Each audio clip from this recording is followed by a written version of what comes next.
name is Khadijat Adeshola, and in my channel I talk about everything related to midwifery, midwife, and women.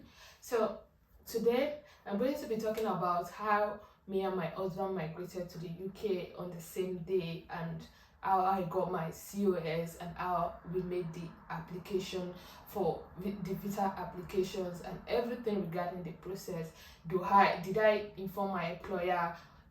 Did my employer provide accommodation for both of us and all? I'm going to be saying everything regarding that in this video. So if this is your first time in my channel, kindly like, comment, share, and subscribe to my channel, because I'm going to be posting a lot of things regarding this. I'm saying, like, how we got our accommodations, how we moved to how my husband got his job and all that. So I'm going to be saying everything regarding that in my channel. So you may try to like, comment, and share, subscribe to my channel, and you can also share to your friends and family who needs these informations, who are trying to migrate to the country, who are like single, trying to get married, and they are worried if their husband can move together with them at the same time. And the answer is yes, both of you can come to the UK the same day. And as a first-time traveler, we've not traveled out of Nigeria before, both me and my husband. So this is our first time, and we both come to the UK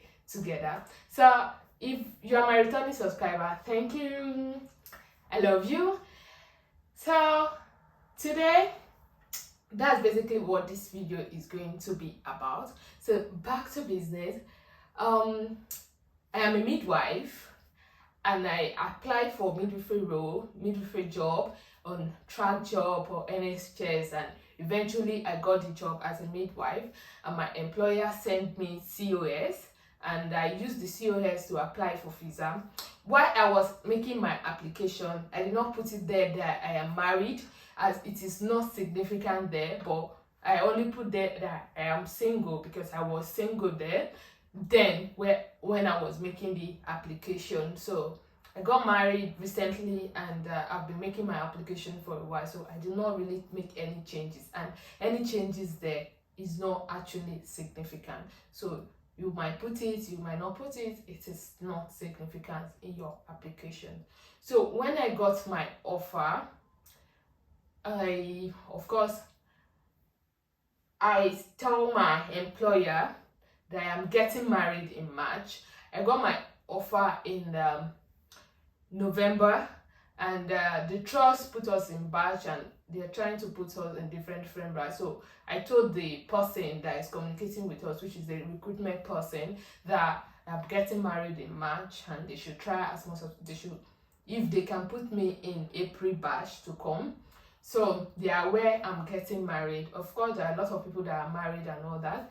So after the whole process, the marriage process and all that, so I told my employer that I will be bringing my husband with me, that both of us will be coming together, that do they offer accommodation for couple? And they said no, that the accommodation is for single, and it's only a room, and it's only one person that is allowed to stay in the accommodation, that two people cannot stay in the accommodation.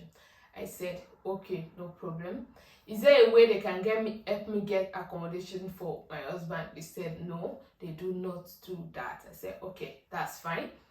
So, but then that's another aspect.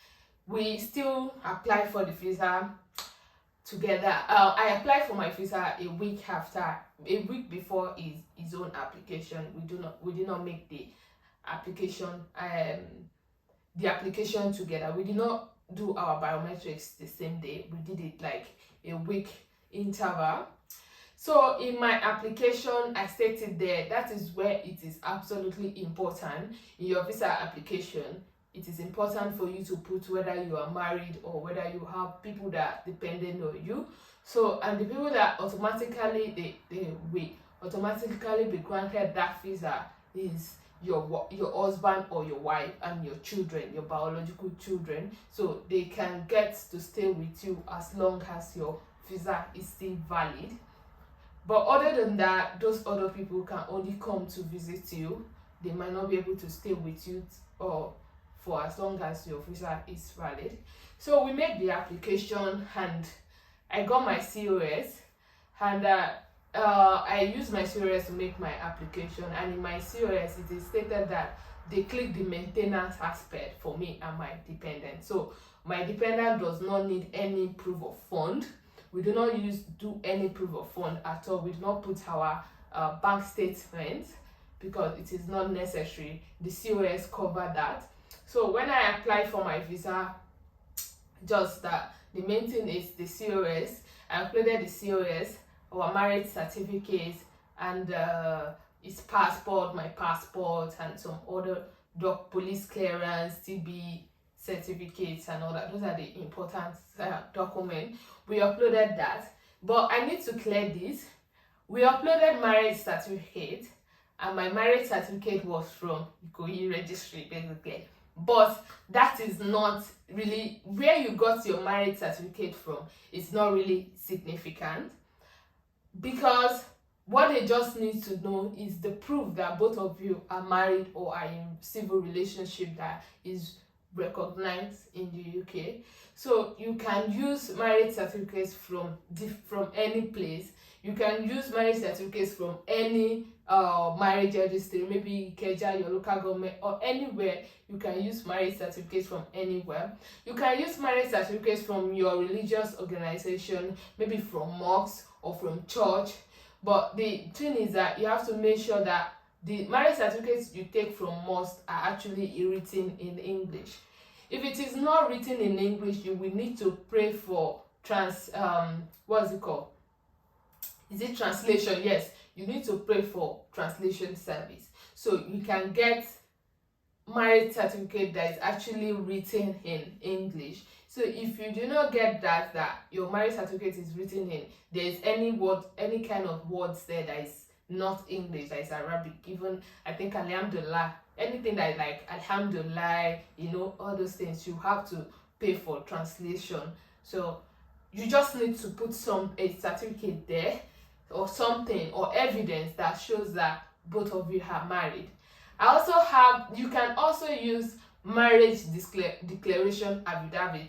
This is for people that have done just the traditional marriage, they haven't done the main marriage or something, but both of you are married traditionally. So the marriage declaration affidavit shows that both of us are married traditionally, but we do not have any certificate. So when you do the affidavit, you do the affidavit 2 copies, that one for you and one for your husband. So when you are making your application, you will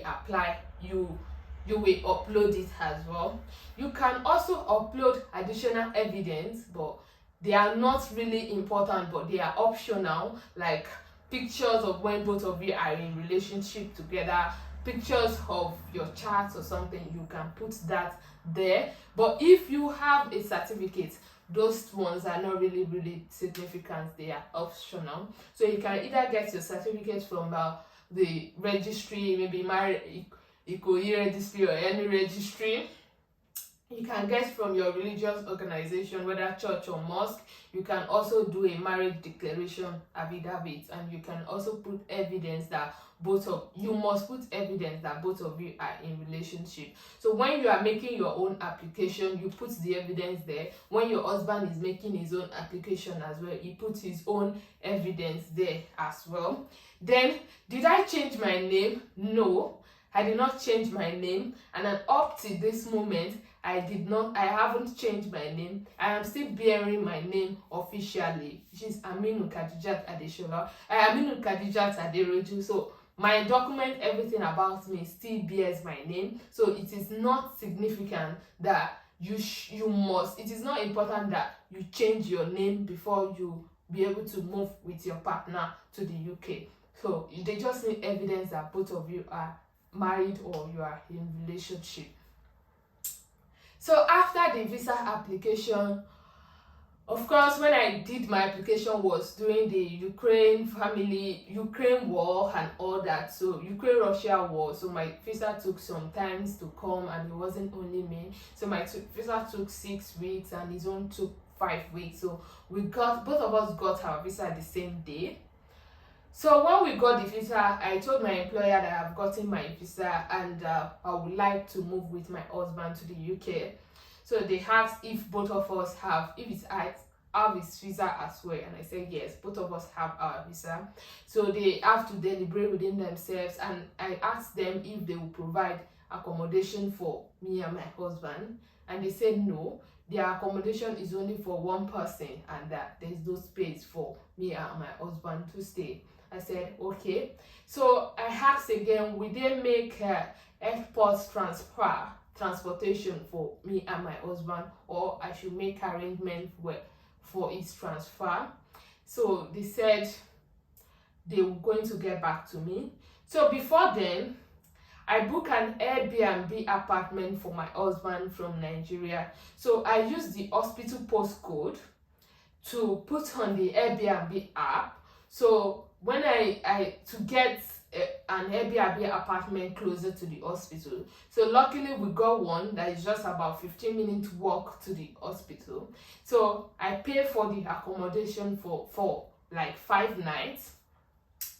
So when I did that, I sent the evidence to my employer that I have booked an Airbnb apartment for my husband, and my employer has that what after the 5 days that I booked, where will he stay? Because at that point I might not have gotten an accommodation.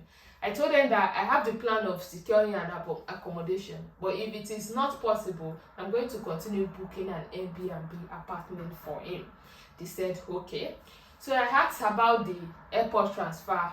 Eventually, they got across to me. They said they're going to arrange for airport transfer for me and my husband. So when we get to the UK, we landed at the airport basically, and they sent a taxi to carry me and my husband. So the taxi took me to the hospital first. Then from there, he took my husband to his own accommodation. And don't forget, it's just like 15 minutes walk, and it's about 6 minutes drive to the hospital. So my hospital pay for the airport transfer.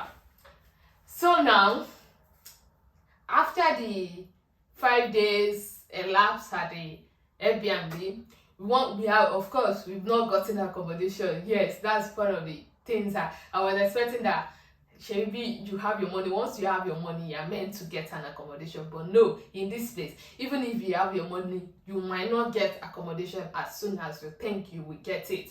Because it's not that of course, there are some, you will have your taste, so you might be getting accommodation. There are not some things you like, so which is what happened in our own case. So after the 5 days elapsed, we wanted to extend the stay in that particular Airbnb, but they said someone else have already booked the place. And one of the challenges in that particular Airbnb is that it is just a single bed, and my own place too is single bed. So I can't even stay with him for like maybe when I'm free from work. We can't stay together at his place because it's just one bed, and single bed, it is not comfortable. So we decided to book another Airbnb apartment. So this time we look for a double couples room, that's a double bed. So we look for an apartment that have a double bed. So, and we got a place that's like a studio apartment. So the studio apartment, it have this kitchen, it have the toilet and bedroom together, and the bed in the same place. So we just booked that Airbnb for a month straight. So for 25 days, yes, 25 days, because we stayed 5 days in the previous place. So we booked the Airbnb apartment for 25 days. So this particular Airbnb apartment is like a little bit far from my hospital, so I have to take buses to the place. Then of course I still have my accommodation for 1 month in the hospital apartment. So I already told them that I'm not renewing that accommodation, so I will be getting another apartment, and I will be moving out of the apartment June 30th. So that is how we sort the accommodation aspect for my husband and for myself. So that is basically how we sort the accommodation. So within that 1 month, we got our own permanent, our own rented apartment, like our own apartment.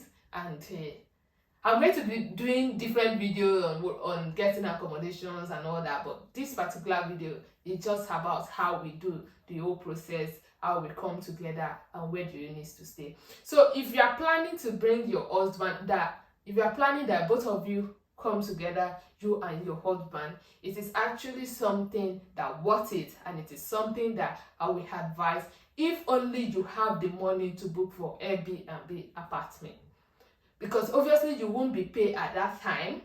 So within that time, you will be spending your naira in pounds, which is the hardest part of the story, because having to change almost 800 naira to get £1, it's actually something that is, is draining, and it's not really a pleasant experience. Spending your naira in pounds, it's not really a pleasant thing. So but if you have the money, it's all worth it. So one of the advantages I get is that from both of us coming together, it's somehow easier for us to get an accommodation where we're trying to get our own apartment, and it is not draining.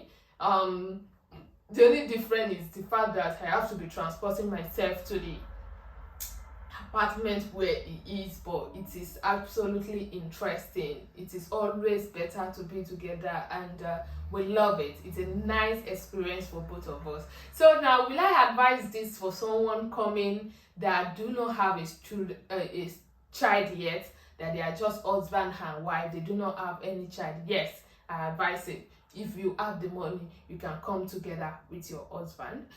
So yes, and of course, it is when maybe your husband is ready as well. My husband resigned from his work maybe a week to when we are leaving the country, Nigeria. So it was a nice thing, and yes, my husband is working in a nice place as well, so he got his full payment and even some, so it was a nice thing for us to come together with my husband, for us to come together. So, but if you have a child, if you have children, will I still advise you to do this? Well, it still depends. If you have just one child and you have the money, you can still do it, because obviously both of you have to learn how to stay with the child, how to, not keeping the child alone and all that. So, and within that first month, your husband wouldn't have gotten a job at that time, so it might be with the child and all that while you do your work, and also you might have time to book viewing appointments with the with agents and all that. But if you have like 2-3 children, it might not actually be easy to do that, to come together, because the money you'll be spending will be much. If you have like 2-3 students, you won't be able to stay in a studio apartment. You'll be taking a kind of more larger Airbnb, and your money will be much. But because we are just two, so we're able to stay in a studio apartment. If you have a child less than 2-3 years as well, you can stay in studio apartment with that child.